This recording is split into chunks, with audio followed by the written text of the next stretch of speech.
Bonjour à tous, je vous propose de commencer doucement notre webinaire. Je suis Laurent Bernard, je suis directeur de la société ReactiveIP. Je vous remercie tous de vous être inscrits et de vous être connectés pour suivre ce webinaire. Il y aura à peu près une demi-heure de présentation sur lesquelles vous pourrez ensuite poser pas mal de questions. Vous pouvez aussi poser des questions en cours de route et j'essaie d'y répondre le long de l'exposé s'il y a possibilité de l'intégrer dans la présentation. Donc aujourd'hui, l'idée c'est de vous présenter la société ReactiveIP et surtout les nouvelles évolutions de la version 4.1. Tout d'abord, petit tour d'horizon petit rappel sur la société en elle-même. La société a été créée en 2013, il y a 12 ans maintenant, et nous sommes basés à la fois à Grenoble et à Bordeaux. On cumule pas mal d'années d'expérience avec les différents fondateurs et développeurs qui sont dans la société. Et cette création s'est forgée autour de deux objectifs principaux. Tout d'abord, autour du produit. L'idée est de nous mettre à disposition une solution d'analyse d'image rapide et optimisée pour trancher avec ce qui pouvait exister au niveau des produits commerciaux, et afin que ce produit puisse servir à la fois pour des développeurs confirmés et pour des utilisateurs d'applications qui ont besoin plutôt d'applications packagées, voire presse-bouton. Donc ce produit est à destination des traiteurs d'images, donc pour des images 2D, 3D, mais aussi 4D, même 5D, c'est-à-dire ça peut être des séries temporelles, mais aussi du multi-channel. Notre objectif, c'est vraiment un, un aspect société. L'idée, c'est de partager au mieux notre expertise en analyse d'image pour permettre aux utilisateurs de ne pas perdre du temps finalement sur la partie des traitements d'images et se concentrer sur leur expertise métier et sur leur vraie valeur ajoutée. Au final, les activités de ReactiveIP, c'est la partie, évidemment, en éditeur de logiciel. Donc, on a un produit sur catalogue qui directement qu'on commercialise sous forme de licence, donc licence annuelle, perpétuelle ou même licence site. On ne laisse pas nos utilisateurs tout seuls puisqu'on propose des formations et des supports techniques autour de ces logiciels. On a la capacité de faire des développements à façon, sous forme de développement sur mesure, et aussi des expertises ou de la participation dans différents projets scientifiques ou de publications scientifiques. Le cœur du produit, c'est IPSDK. Donc, vous avez pu voir le produit. Vous avez pu voir différents noms, IPSDK, IPSDK Explorer. Donc, je vais vous expliquer tout ça. Mais le socle, le cœur du produit, c'est IPSDK. Donc, c'est une librairie et un SDK disponible en C++ et en Python. Et sa force, c'est d'être extrêmement rapide, complète et très documentée. Donc rapide par rapport à tout ce qui existe sur le marché, notamment tout ce qui est open source, puisque ici vous voyez un benchmark comparatif entre ITK, Imagy et IPSDK. Donc vous voyez que sur cette fonction, on est sur un médian par exemple 777, on va être 19 fois plus rapide qu'ITK et encore plus par rapport à Imagy, sachant que ITK est souvent intégré dans d'autres produits commerciaux. Pour continuer dans l'historique, on voit aussi rapidement les différentes évolutions qu'il y a pu avoir dans le produit. Donc création en 2013, 2015 le SDK, 2019 la partie Explorer, donc là c'est la partie interface graphique qui se présente au-dessus de la librairie et qui permet d'utiliser la librairie de façon interactive pour les utilisateurs, et qui permet aussi de générer automatiquement des scripts Python. En 2020, l'intégration d'outils de machine learning, et l'an passé, la mise à disposition d'un viewer 3D pour avoir des volumes rendering et la création de séquences vidéo de démonstration. Et donc aujourd'hui, la nouvelle version que nous vous présentons. Alors, comment se présente cette version 4.1 et surtout quels étaient les objectifs de la version 4.1? Donc la librairie, le logiciel est maintenant extrêmement complet puisque vous avez tous les traitements, un grand nombre de traitements disponibles, de l'intelligence artificielle, des outils de visualisation, du scriptage. Et il nous a semblé vraiment important de prendre en compte les retours de nos utilisateurs. Donc je vais vous expliquer un peu comment on a procédé et les retours qu'on a pu en avoir. Le deuxième point, c'est l'amélioration de la visibilité des outils d'IA qui sont mis à disposition. On verra du coup des modules graphiques qu'on va maintenant vous mettre à disposition avec le logiciel. Un certain nombre d'évolutions au niveau des viewers 2D et 3D. Et évidemment, pas mal de nouveaux traitements, puisque c'est quand même le cœur de la librairie, le cœur du produit. Donc on tient à vous proposer des nouveaux traitements sur chaque nouvelle version. En quoi consiste la prise en compte des retours de nos utilisateurs? Euh, on a organisé pas mal de manifestations l'année dernière, donc notamment un premier user meeting qui a permis d'échanger avec nos utilisateurs, donc, qui s'est déroulé à Grenoble. On va essayer d'en refaire plusieurs dans les prochaines années. Donc l'idée, ça a été d'avoir des présentations de nos utilisateurs, histoire de mieux comprendre comment ils utilisent le produit et d'avoir des retours de leur part. Ça s'est complété avec pas mal de workshops qui ont été réalisés, donc notamment à l'université de Manchester avec beaucoup de monde et à l'ESRF aussi. Donc l'idée c'était de collecter des retours sous la forme des besoins, c'est-à-dire des nouvelles fonctionnalités qui pourraient être utiles dans le produit, la façon dont l'IPSDK est utilisé et évidemment avoir des retours, des critiques sur le produit afin de l'améliorer pour qu'il corresponde au mieux à vos besoins. Donc toutes ces discussions ont amené à adapter la roadmap en fait de cette nouvelle version et à d'intégrer des adaptations et des évolutions qui semblent utiles pour nos utilisateurs. Le premier retour qu'on a eu, c'est vraiment d'avoir qu'on a surtout différents types d'utilisateurs, donc c'est pour ça que le produit est déclinable sous différentes façons.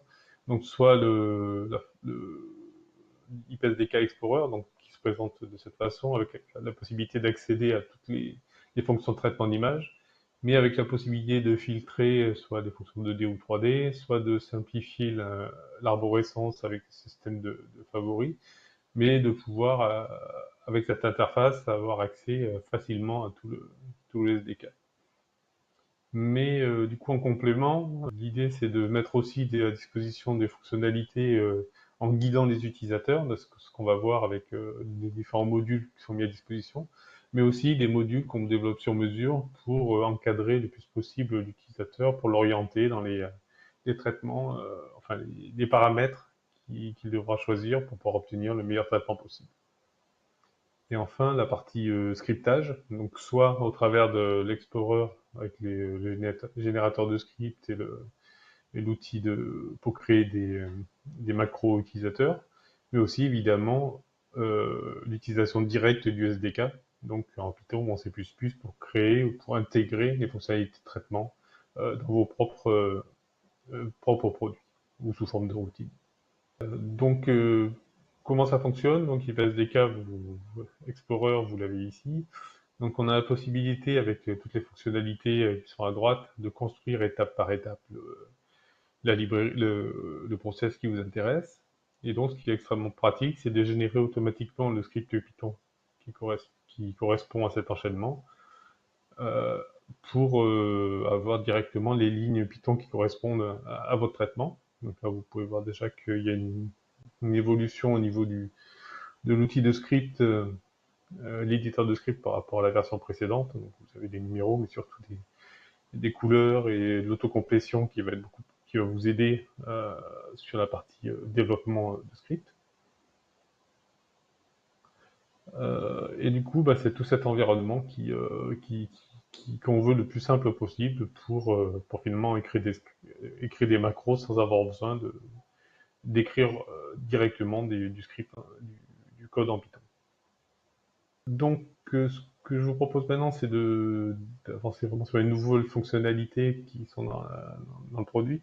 Donc, la première chose, ça va être un peu la continuité de la version précédente, c'est essayer d'améliorer la transparence, donc la visibilité du fonctionnement des outils d'IA à l'intérieur d'IPSDK Explorer.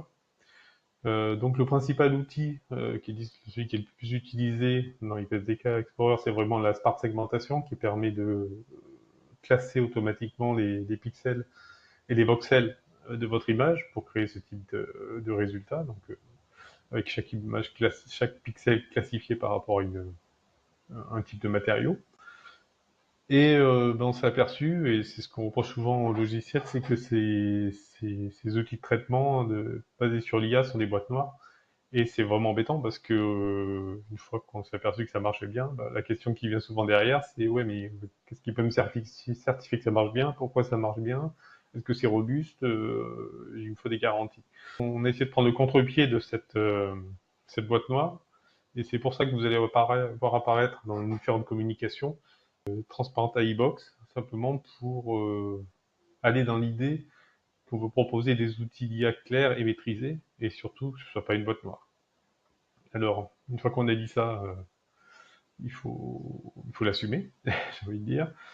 Donc, ce qu'on propose, et ce que vous avez déjà dans la version 4.0, c'est pour les outils de machine learning d'avoir la possibilité de tuner, de construire par vous-même, de choisir les descripteurs que vous voulez utiliser pour classifier vos pixels ou vos voxels. Vous pouvez choisir les descripteurs, choisir la taille des voisinages que vous voulez utiliser. Et une fois que vous allez construire votre modèle petit à petit, donc après je vais vous montrer une vidéo comment ça fonctionne, mais ça vous permet déjà de voir les différents éléments.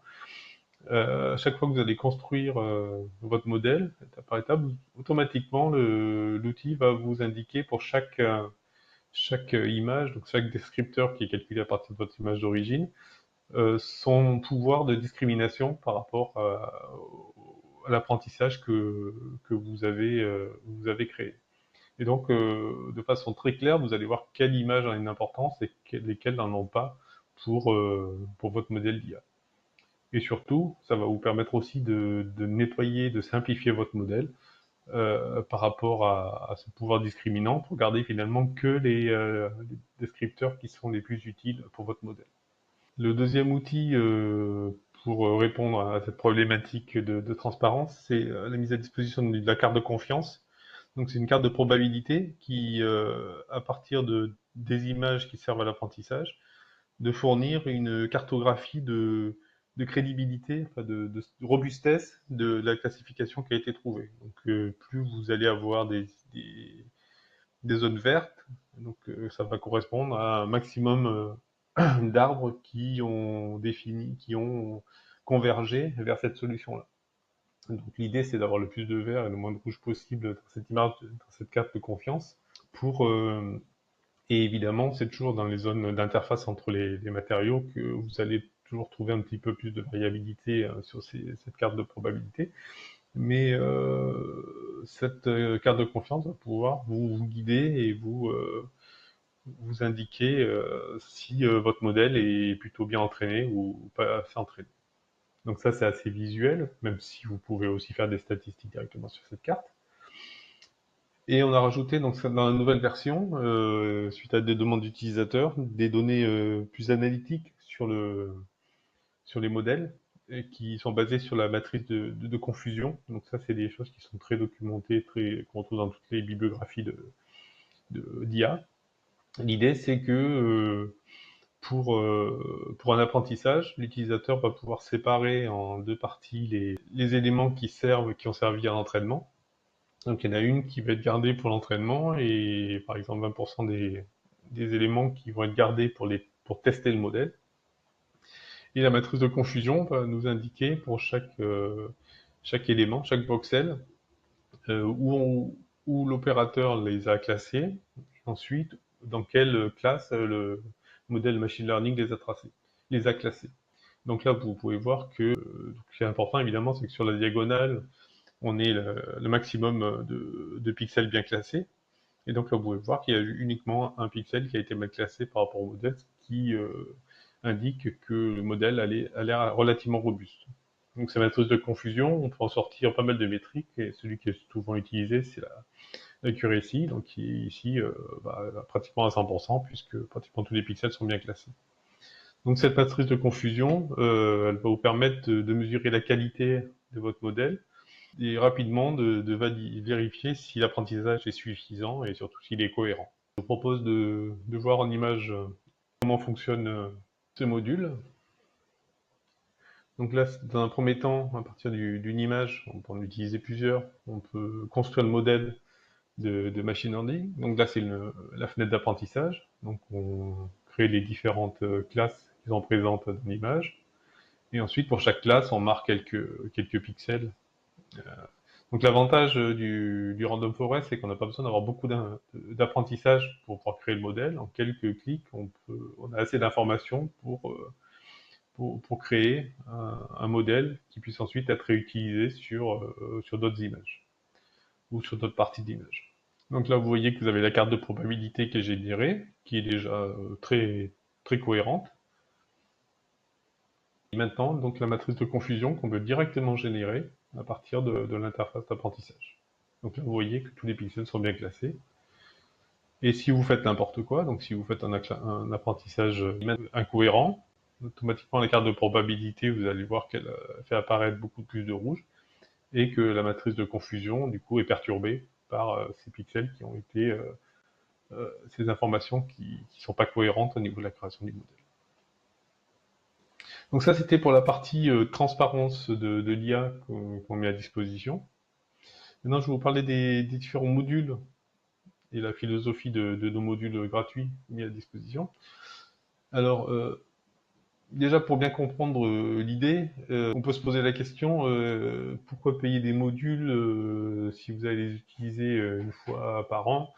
Du coup, ça peut faire un surcoût assez important. Et d'autre part, souvent, quand on vous indique ah oui, mais on a une solution pour vous, mais il faut acheter le module en plus de la licence que vous avez achetée, bah, la plupart du temps, vous avez le budget nécessaire pour la licence, mais pas forcément pour ces modules complémentaires qui peuvent souvent être relativement onéreux. Et ensuite, bah, c'est bien beau d'avoir des modules, mais souvent c'est pour aller un petit sur des choses qui sont assez proches de l'état de l'art ou qui sont vraiment spécifiques à vos besoins. Et du coup, souvent, on a besoin que ces modules soient un peu ouverts et un peu tunables pour être adaptés à vos besoins. Donc, on a essayé de répondre à toutes ces demandes au travers de cette proposition de modules gratuits et ouverts. Je vais vous expliquer ça en détail. Euh, donc, par rapport à cette nouvelle version, la 4.1, donc on vous propose trois, euh, trois modules qui sont maintenant disponibles et utilisables avec avec cette nouvelle version. Et ces modules sont modifiables, ça veut dire que les codes ils sont faits à partir de scripts Python qui sont ouverts, donc vous pouvez modifier à volonté pour les adapter à votre besoin, que ce soit la façon de calculer les traitements, mais aussi la mise en forme des données résultats. Et ces add-ons sont disponibles sur simple demande, donc on a fait le choix pour la plupart qu'ils ne soient pas natifs avec le package d'installation pour éviter de surcharger, mais par contre bah, ils sont disponibles sur simple demande, vous avez juste à les importer pour qu'ils soient utilisables dans votre logiciel. Donc les trois premiers modules sont mis à disposition cette année, c'est le module fibre, le module de DeepFlow et le module de PNM. Je vais vous expliquer les trois modules en détail maintenant. Donc ce qu'il faut comprendre, c'est que tous ces modules ou ces scripts qui sont mis à disposition sont tous visibles dans le catalogue qui est sur notre site web. Vous avez simplement mon tuto et script et vous allez voir ici les différents modules qui peuvent vous intéresser. Et s'il y en a un qui vous intéresse, si vous voulez le tester ou avoir une démonstration dessus, il suffit de nous contacter pour qu'on vous mette à disposition ces modules. Donc le module fibre, donc ça correspond vraiment à un gros besoin de l'utilisateur, que ce soit pour des images 2D ou 3D. L'idée c'est de pouvoir, sur ce type d'image, bah, identifier, binariser les fibres, mais surtout de pouvoir s'affranchir des, des chevauchements qu'il peut y avoir entre les fibres pour vraiment les mesurer distinctement et ensuite extraire des données quantifiées sur les longueurs et sur les orientations et leur position. Alors comment ça fonctionne? Donc une fois que vous avez importé le module, vous allez avoir ici un petit bouton supplémentaire. C'est ce qu'on appelle les macro-interfaces dans IPSDK. Et cette macro-interface, si vous cliquez dessus, vous allez avoir ce type de fenêtre qui va apparaître, qui va vous guider complètement dans les différentes étapes pour arriver à caractériser vos images. Donc cette interface est exactement la même en 2D pour les images 2D et pour les images 3D. En entrée, soit vous utilisez une image à niveau de gris comme celle-ci, mais vous pouvez aussi directement partir d'une image binaire que vous auriez déjà binarisée initialement. Et donc, l'idée, c'est de vraiment utiliser les différentes étapes du process. Donc d'abord la binarisation, ensuite le preprocessing, puis la séparation pour, euh, pour séparer les fibres qui se touchent, la reconnexion. La reconstruction, c'est plutôt pour la visualisation de l'image finale, et surtout le choix des mesures à réaliser. Et à chaque fois, vous allez avoir ces petits boutons avec des yeux sur les côtés. Ça, c'est des previews. Ça veut dire que pour chaque paramètre, vous pourrez visualiser l'impact de ce paramètre sur votre image pour être sûr que chaque étape correspond bien à ce que vous voulez faire.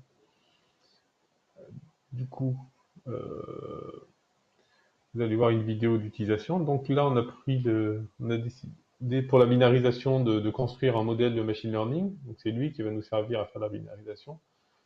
Donc ce qui est important, c'est évidemment que la binarisation soit la plus précise possible, histoire de simplifier ensuite la segmentation et la séparation des fibres. Et donc vous voyez, en 15 secondes, on a déjà fait le modèle qu'on va pouvoir utiliser dans le module fibre. Donc là, vous voyez, Smart Segmentation, on choisit le modèle, et automatiquement, le preview permet de nous montrer qu'est-ce qui s'est passé avec cette première étape de binarisation qui semble tout à fait cohérente. Ensuite, le pré-processing, on peut supprimer les petits objets, par exemple, qui ne nous intéressent pas. La séparation, qui nous permet, à partir d'algorithmes basés type squelettisation, de retrouver des points triples et de séparer des petits brins. Et ensuite, la reconnexion, qui, sur des critères d'alignement des fibres et de distance, va permettre de les reconnecter, comme ce qui a été fait ici. Et ensuite, on choisit simplement les mesures. Pour chaque mesure, enfin pour les histogrammes, on peut définir les classes à utiliser pour les fibres. Et cet algorithme va vous permettre de générer automatiquement le tableau de résultats et des histogrammes sur vos fibres. Et une fois que ce process est mis au point, vous pouvez le sauvegarder sous la forme d'une configuration et le réappliquer sur une image ou sur des lots d'images en batch automatiquement. Donc cet algorithme est donc, comme je vous l'ai dit, utilisable indépendamment sur des images 2D et 3D pour arriver à segmenter vos fibres. Évidemment, dans la limite d'une densité de fibres dans vos images qui soit cohérente pour avoir une chance de les séparer correctement. Le module suivant, c'est un module de deep flow qui a été développé en partenariat avec le CEA, le RIPO. Euh, donc, c'est quoi le deep flow? Enfin, nous on l'utilise en tout cas pour mesurer des variabilités, des déformations à l'intérieur d'un matériau. Et ces déformations, on va pouvoir surtout ça peut permettre de détecter des fissures apparaissantes. Donc la première chose, là vous avez vu que vous avez deux images. Je vais revenir un petit peu avant, histoire que vous compreniez bien. En fait, on a deux images et on voit bien que de l'une à l'autre, il y a une déformation parce qu'il y a eu un étirement entre les matériaux. Et donc, si on veut mesurer les champs de déformation entre les deux images, la première chose, c'est de les recaler. Donc, vous avez tout un module de recalage qui est maintenant disponible, le Feature Image Registration, avec différents types de transformations, qui va vous permettre de calculer, du coup, la rotation et la translation qu'il y a eu entre les deux images. Donc, c'est vraiment très important d'abord de les recaler proprement avant de commencer à chercher à calculer les champs de déformation. Donc maintenant, on a deux images qui sont bien recalées, et vous avez le deep flow de DIC qui est disponible. Vous avez juste à indiquer les deux images que vous voulez comparer, et l'idée c'est qu'il va vous sortir des cartes de déplacement par rapport à ces deux images, donc les déplacements en X et en Y, qui vont être calculés automatiquement entre ces deux images-là. Donc c'est pas forcément très parlant ces deux cartes-là, c'est pour ça qu'on vous met à disposition aussi la possibilité de créer les petites flèches qui vont bien pour que vous puissiez visualiser les déformations qu'il y a pu avoir dans votre image. Voilà. Donc là, vous voyez mieux qu'il y a une partie qui est partie vers le haut et l'autre partie qui est allée vers le bas, et ce qui va créer du coup une fissure au niveau de la fracture qui a été préparée justement pour générer. Et ensuite, vous pouvez aussi utiliser ces images de déplacement en utilisant simplement un gradient, par exemple, pour chercher les zones où il y a des inversions de déplacement, et donc qui sont propices à l'apparition de fissures. Donc c'est exactement ce qu'on fait ici. Donc là, vous avez du coup l'image d'amplitude du gradient. Et si vous la mettez en superposition sur votre image de départ, automatiquement, vous allez voir apparaître votre vos fissures qui sont naissantes et qui sont pas du tout visibles et qui seraient pas du tout qu'on pourrait pas extraire avec des outils classiques de segmentation, puisque la plupart on les voit même pas de toute façon. Et une fois qu'on les fait apparaître avec l'outil de Deepflow, bah effectivement, on se dit ah bah oui effectivement il y a bien quelque chose qui se passe à cet endroit-là. Donc cet outil de Deepflow, lui, est disponible en standard, par contre, dans l'arborescence, du coup, avec les outils de recadage. Et le troisième module, c'est le PNM. Donc le PNM, c'est le Port Network Modeling. Alors lui, ça va permettre de caractériser de façon analytique l'organisation des porosités à l'intérieur de vos images 3D. Donc l'idée, c'est que à partir d'une image donc, pour intégrer votre module, vous aurez juste à faire un macro, import macro, et vous allez avoir votre module qui va apparaître dans un groupe porosité ici. Et donc vous aurez le port network 3D qui sera disponible. Et donc vous voyez qu'en image d'entrée, il a besoin d'une image binaire. Donc ce sera à vous de créer d'abord votre image binaire de porosité. Et ensuite, lui va se charger de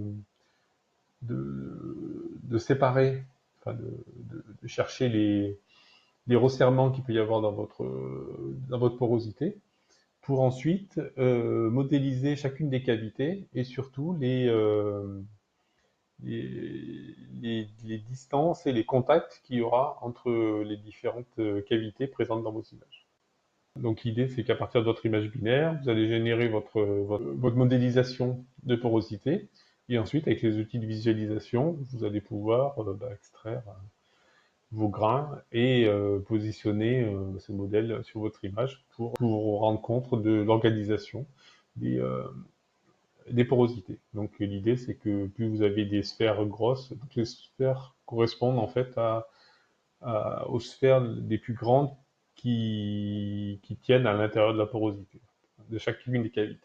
Voilà, on démontre ce que ça fait. Donc vous avez vos porosités donc, qui sont séparées, on les a modélisées et peut les positionner directement sur le volume 3D.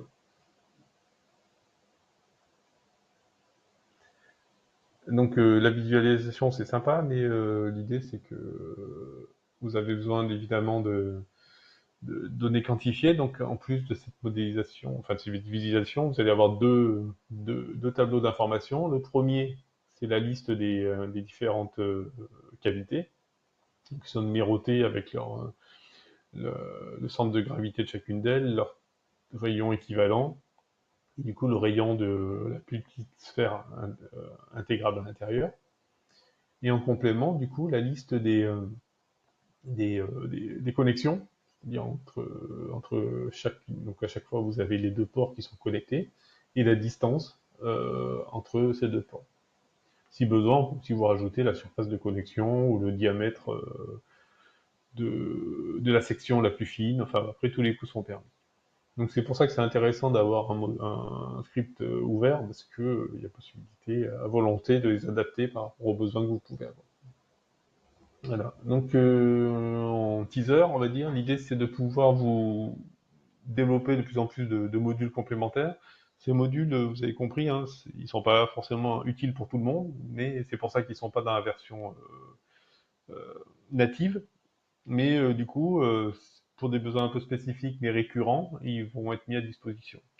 Et du coup, évidemment, celui qui pourrait être le plus utile, c'est un module de granulométrie, puisque enfin, 80% des utilisateurs ont besoin d'identifier des objets ou des porosités pour ensuite les séparer et les mesurer. Donc du coup, d'ici quelques semaines, vous aurez aussi un module de granulométrie qui sera disponible, qui sera utilisable dans la version 4.1 de l'Explorer. Un peu sur le même principe que le module fibre. Bon, il aura une étape supplémentaire qui permettra de faire du pré-processing, donc faire du filtrage avec des filtres médians, du local min ou de la diffusion anisotropique, qui permettra ensuite de binariser les objets, de faire des opérations de morphologie, donc de fermer les trous notamment. Ensuite, de choisir un mode de séparation. Pareil, vous pourrez faire des previews sur chacune des étapes. Du post-traitement, notamment pour supprimer des objets qui touchent le bord, par exemple. Et ensuite, vous aurez des mesures que vous pourrez choisir. Sur le principe du shape analyzing, donc vous aurez les équivalents, les orientations, les variances, tout ce que vous voulez. Et l'output image, ça sera quel type d'image vous voulez en sortie, dans le cas où vous voulez sauvegarder les résultats. Donc ça pourrait être l'image label, l'image binaire, ça pourrait être des images au format TIFF label ou TIFF RGB que vous pourrez partager dans des rapports. Et toujours avec la possibilité du bouton jaune qui permet de faire des batchs, donc de lancer des traitements sur des lots d'images pour arriver à ce type de résultat. Ensuite, pour finaliser, je vais vous présenter les différentes évolutions au niveau du viewer 2D et du viewer 3D. Donc, au niveau du viewer 2D, donc tout d'abord, vous avez la possibilité maintenant de sauvegarder des sessions et de pouvoir réouvrir des sessions. L'idée, c'est que si vous êtes en cours de développement, vous avez différentes étapes que vous avez réalisées. Vous allez pouvoir à tout moment sauvegarder ces étapes-là et les recharger pour vous retrouver exactement dans la même configuration que vous étiez au moment de la sauvegarde. Et de la même façon, vous verrez que on a un système de backup qui a été mis à disposition.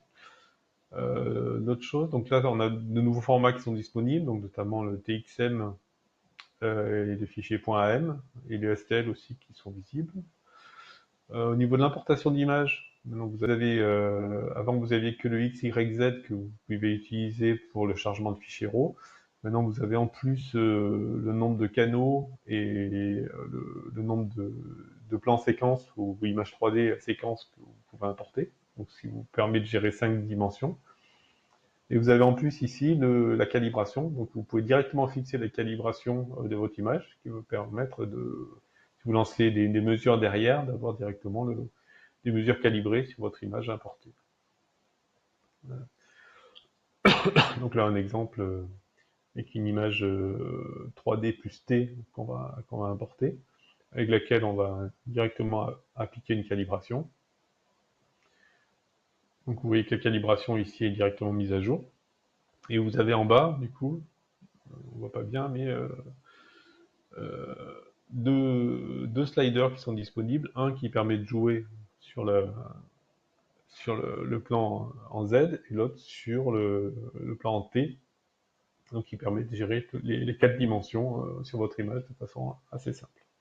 Vous avez maintenant en plus un outil ici de mesure d'angle qui apparaît dans la version 4.1 que nous n'avions pas jusqu'à maintenant. Donc vous allez pouvoir mesurer des angles directement sur vos images, sur vos coupes 2D. Toujours utile. Vous avez ici maintenant la lutte inversée qu'on ne proposait pas jusqu'à maintenant. Donc vous pourrez, et tous les outils de display, donc le grade peak exponentiel sont dans une liste déroulante, ça permet de simplifier. Et enfin, le dernier outil 2D, ça va vous permettre de... Alors, tout le monde ne connaît peut-être pas, mais si vous avez la possibilité, une fois que vous avez fait une analyse sur vos images, donc vous avez calculé les tailles par exemple, vous pouvez appliquer ces tailles directement sur vos images labels pour faire une image colorée proportionnelle à la taille de vos grains. Et maintenant, vous avez ces deux petits boutons en plus là, qui vous permettent d'intégrer dans votre image directement une mire associée avec les tailles de vos objets. Donc ça c'est bien pratique pour faire des visuels après sur les différentes tailles des objets qui sont présents dans vos images. Voilà. Pour l'aspect 3D, donc on a continué à faire évoluer notre viewer 3D. Donc vous avez maintenant la possibilité d'utiliser des orthoslices dans vos images, donc notamment en vue 4D, c'est bien pratique. Et du coup, vous avez maintenant deux petits icônes ici qui sont disponibles. Donc l'œil, ça permet d'afficher ou pas le volume rendering, et celui d'à côté permet d'afficher ou pas l'orthostyle. Et du coup, maintenant, on peut aussi afficher l'objet crop pour extraire une sous-image et le visualiser directement dans l'orthoslice. Voilà. À noter que une fois si on fait un crop d'une région d'intérêt, on va conserver les origines, et du coup, dans le cas d'une vision, on essaie de visualiser deux objets différents dans la scène 3D, du coup, les origines seront bien prises en compte pour afficher correctement les deux volumes dans l'image, dans la scène. Donc là, on va mettre les deux dans la scène, voilà. Et si on enlève l'opacité du premier, on voit bien que l'autre est positionné exactement à l'endroit où il a été coupé. Alors pour conclure, voici en gros toutes les autres fonctionnalités qui ont été rajoutées dans cette version. Euh, Au niveau de la distribution Python qui est dans la librairie, donc avant c'était Miniconda, on est passé à Miniforge, ce qui change absolument rien pour vous, si ce n'est que la politique de Miniconda a changé et que ça devient payant pour les gros laboratoires et surtout les industriels. Donc du coup, alors que la distribution Miniforge, elle, n'est pas payante. Donc du coup, vous auriez pu à vous poser la question de savoir si vous avez le droit d'utiliser la distribution Python d'Explorer. La réponse est oui, puisque c'est Miniforge, elle est gratuite. Donc des nouveaux formats qui sont disponibles à l'ouverture, STL à MTXN. Maintenant, le logiciel est compatible et installé avec un Python 3.10. On avait des petits problèmes pour faire fonctionner la librairie IPSDK en Python avec TensorFlow. Donc maintenant, c'est tout à fait compatible. Vous pouvez mixer les deux. Donc vous pouvez faire vos propres outils de machine learning ou de réseau de neurones à partir de TensorFlow dans IPSDK Explorer. Ça va permettre du coup de compléter facilement les outils.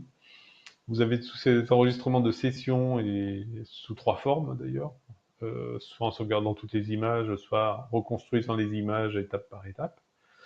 Cet enregistrement de session est couplé avec un enregistrement automatique des backups. Ça veut dire qu'à chaque fois que vous faites un traitement, en fait, nous on enregistre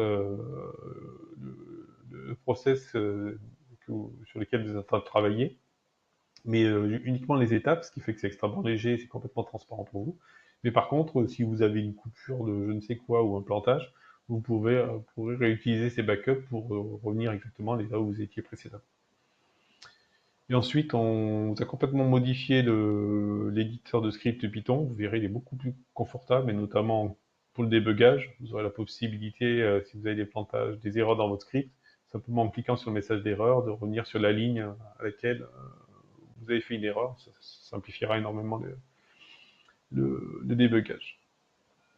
En termes de traitement d'image, donc vous avez pu voir que il y a des outils de recalage maintenant qui sont disponibles, donc soit pour deux coupes, soit pour des séries de coupes 2D, donc en FIB notamment. Et surtout, donc ces recalages, il y a différents modes de transformation. Hein. Et aussi, on peut maintenant sauvegarder euh, ces transformations, et ces transformations qui pourront être réappliquées sur d'autres jeux de données, notamment si vous avez fait des acquisitions avec des capteurs différents.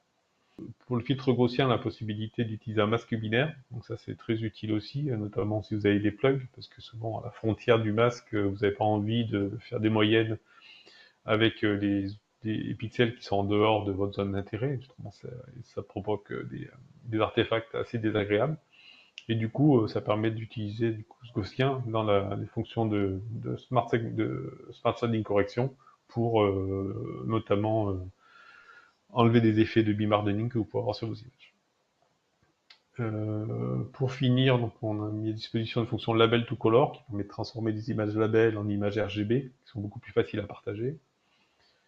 Et enfin, le layer thickness measurement. Donc c'est un traitement qui est basé en fait sur la création de lignes parallèles dans votre image. Donc c'est deux fonctions qui sont disponibles en standard qui s'appellent le buildline 2D et buildline 3D, qui vont vous permettre à partir d'une orientation donnée et un espacement donné de créer des lignes à partir d'une image binaire et de sortir automatiquement ensuite des statistiques sur ces lignes qui ont été trouvées. Donc, ils vont vous permettre de calculer des épaisseurs minimales, maximales et moyennes par rapport à vos objets. Donc, c'est aussi un outil qui est disponible, que vous pouvez avoir dans le catalogue sur notre site et qui est disponible gratuitement. Donc j'ai un petit peu débordé, mais on est encore dans nos trois quarts d'heure de présentation. Donc n'hésitez pas à nous poser des questions par rapport à cette présentation. J'espère qu'elle a été pas avoir été trop long et surtout très précis sur les différentes fonctionnalités qu'on vous propose. Si vous voulez tester certaines fonctionnalités en plus ou revenir vers nous pour avoir des précisions, bah, n'hésitez pas, toutes les coordonnées sont, sont sur ce slide. À peu près tous les utilisateurs maintenant ont reçu le nécessaire pour migrer leur version vers de 4.0 vers 4.1. Mais si vous avez des problèmes, pareil, n'hésitez pas à nous contacter. Et pour ceux qui n'ont pas encore de licence, la même chose, n'hésitez pas à nous contacter pour avoir une démonstration par rapport à vos images, pour aller plus loin dans la présentation de l'outil. Donc le module Granulo Betri, donc il est en cours de finalisation. Du coup, il devrait être disponible dans les semaines qui viennent, on va dire début mai au plus tard. Puis on pourra même vous proposer de le tester rapidement si vous voulez participer à la finalisation du module et nous donner vos retours sur l'utilisation pour l'adapter au mieux si vous voyez des évolutions dessus. En tout cas, du coup, il sera disponible normalement début du mois de mai.